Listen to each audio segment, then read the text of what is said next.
মন ভালা না, আমার দিল ভালা না।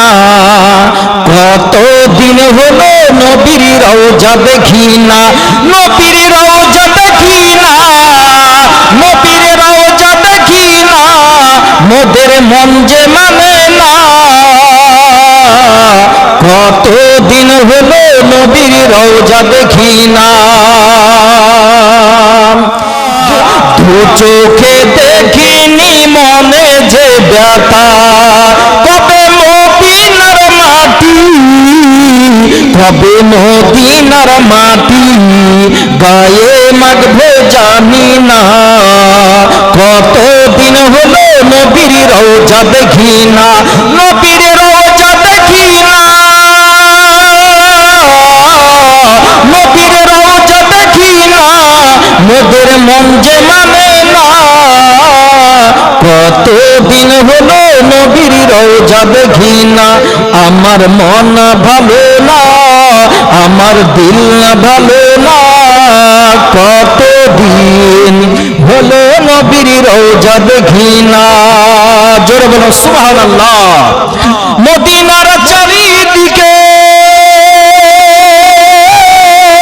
মদিনার চারিদিকে নূরেরই হাওয়া, সে হাওয়ার পরশ পাবো, সে হাওয়ার পরশ পাবো মনেরই চাওয়া।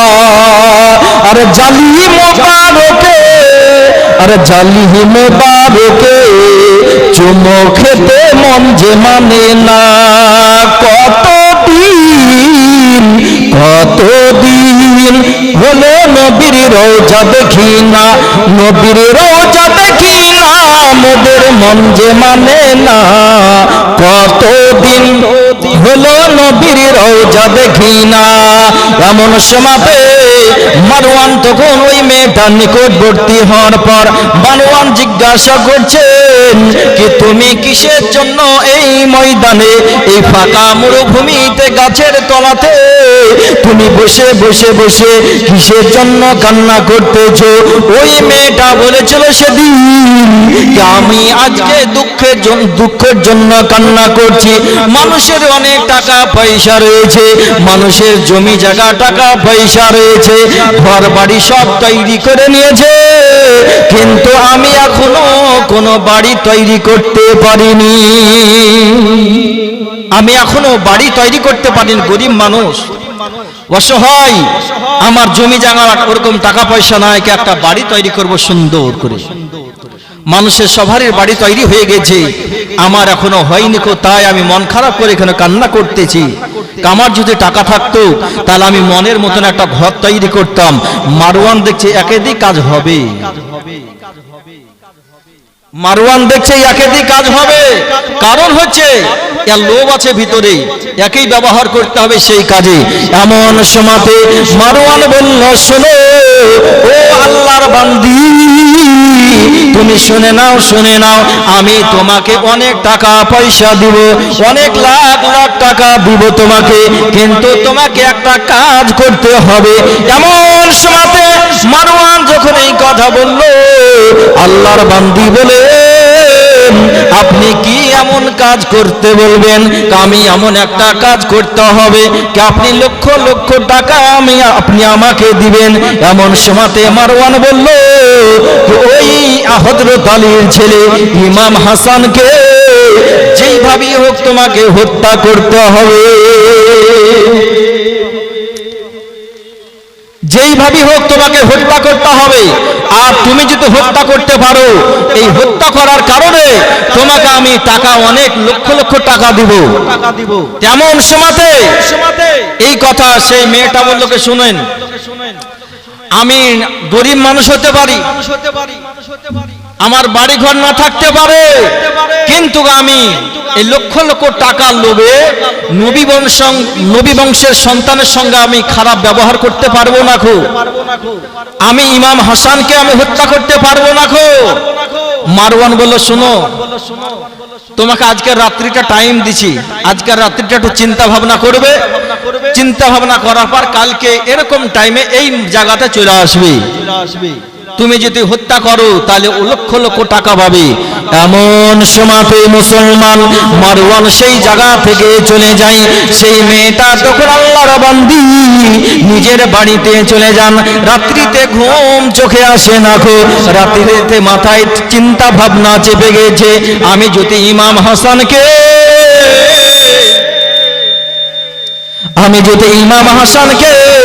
আমি হত্যা করে দিই, আমি লক্ষ লক্ষ টাকা পাবো।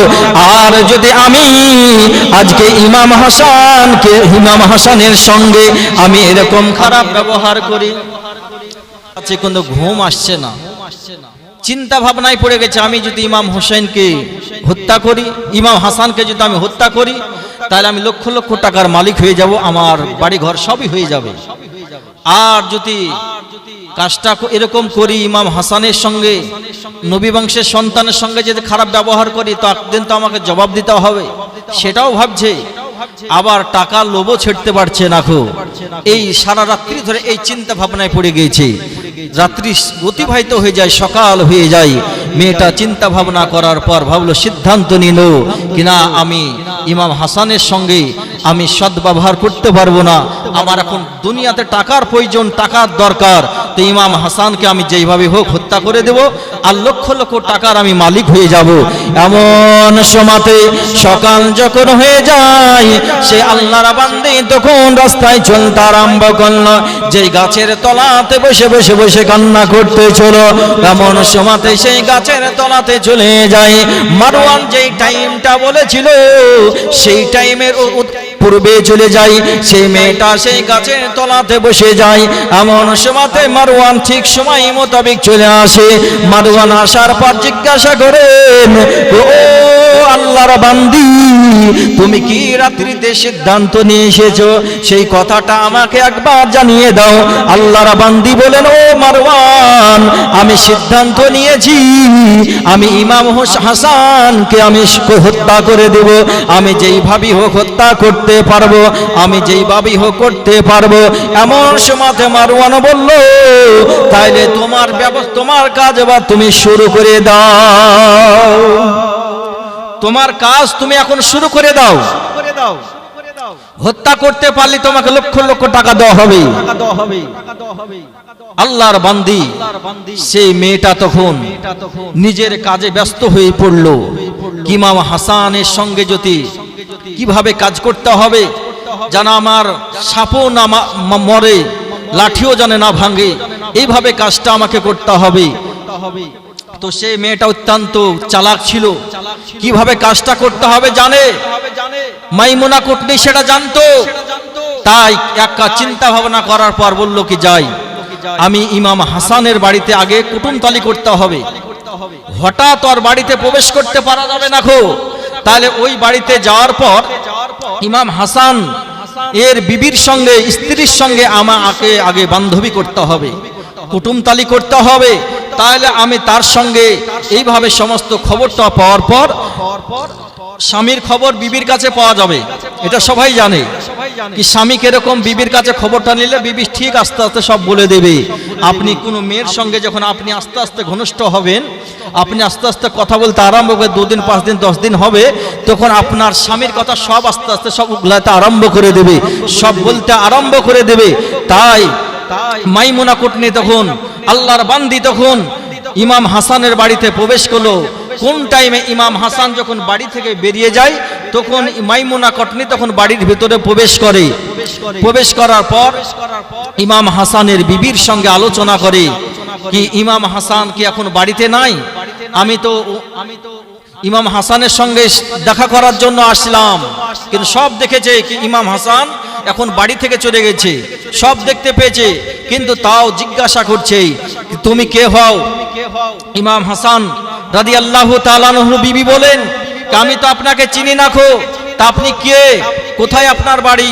তা আমার এই এলাকাতেই বাড়ি, আমি হচ্ছে ইমাম হাসানের আত্মীয়, আমি মাসি হচ্ছি কিংবা পিসি হচ্ছি, এরকম আত্মীয় বলে পরিচয় দিয়ে সেই বাড়িতে কিছু আলোচনা করতে আরম্ভ করলো। এমন সময়তে মাইমুনা কুটনি তখন বিবি জায়দার সঙ্গে আলোচনা করতে আরম্ভ করলো। বিবি জায়দার সঙ্গে অনেক ভালো মন্দ কথা আলোচনা শুরু করে দিল। বিবি জায়দা অত্যন্ত মনটা পরিষ্কার ছিল। ইমাম হাসান রাদিয়াল্লাহু তাআলা আনহুর বিবির মনটা অত্যন্ত পরিষ্কার ছিল, মনে কোনো দাগ ছিল না গো, মনে কোনো কালি ছিল না। এমন সময়তে বিবি জায়দা তখন বাড়িতে রয়েছেন।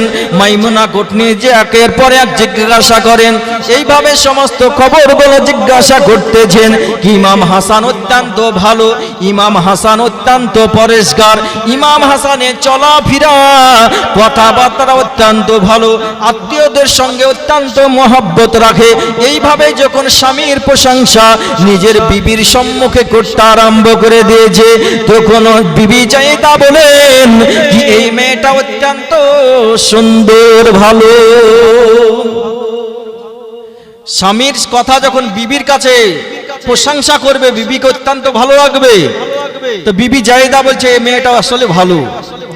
এইভাবে কথাবার্তা যখন হয়ে যায়, একদিন এইভাবে চলে যায়। আবার কয়েকদিন অতিবাহিত হওয়ার পর মাইমুনা কুটনি চলে এসেছে। আসার পর দেখলো ইমাম হাসান যখন বাড়ি থেকে বেরিয়ে যায়, আবার মাইমুনা কুটনি বাড়ির ভিতরে প্রবেশ করে যায়। বলে ও ভাবি গো, কিংবা ও বোন গো। এইভাবে বোনের পরিচয়টা দেওয়ার পর বাড়িতে প্রবেশ করার পর বলতেছেন ইমাম হাসানের সঙ্গে আমি আজকে দেখা করতে আসলাম।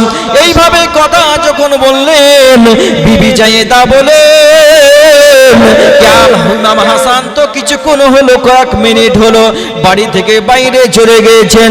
মাইমুনা কুটনি বলেন আমার ভাগ্যটাই হচ্ছে খারাপ, আমি আর একদিন আসলাম সেদিনও দেখা হলো না, আজকে আসলাম সে তাও দেখা হলো না গো। আমি ইমাম হাসানের সঙ্গে দেখা করার জন্য আসছি, তবু আমার দেখা হচ্ছে না। এমন সময়তে মুসলমান ও আমার বাবা বিজনারা, এমন সময়তে মাইমুনা কুটনি আবার সেদিন কিছু কথাবার্তা আলোচনা করতে আরম্ভ করে দিল। কথাবার্তা আলোচনা করার পর বিবি জায়দাকে বলতেছে, বোন জায়দা, ইমাম হাসান কি খেতে ভালোবাসে? জিজ্ঞাসা করছেন কি বোন, ইমাম হাসান কি খেতে সবচাইতে ভালোবাসে? তো বিবি জায়েদা বললেন কি ইমাম আমার স্বামী খাবার, মিষ্টি খাবার খেতে ভালোবাসে, মধু, খেজুর, পায়েস ইত্যাদি মিষ্টি জিনিসের, মিষ্টি টাইপের খাবার খেতে অত্যন্ত পছন্দ করেন। এই খবর কথাবার্তা সমাপ্ত করে মাইমুনা কুটনি বাড়ি ফিরে চলে গেলেন। বাড়িতে যাওয়ার পর এমন সময়তে চিন্তা ভাবনা করছে, তাহলে মারওয়ানকে বলতেছেন কি মারওয়ান, ইমাম হাসান মিষ্টি খাবার খেতে ভালোবাসে, মধুও ভালোবাসে। তো মারওয়ান বলছে ঠিক আছে আমি মধু ব্যবস্থা করছি। মধুতে বিষ মিশানো হলো, তো বিষের মধুর যে কালার থাকে সেই কালারটা পরিবর্তন হয়ে যায়। তো মাইমুনা কুটনি বলছেন মারওয়ান, এটা যদি আমি মধু বলে দিই আর এটা তো দেখার পর তো বলবে এটা মধু নয়, এটা অন্য কোনো জিনিস হবে, এর কালার তো পরিবর্তন হয়ে গেছে।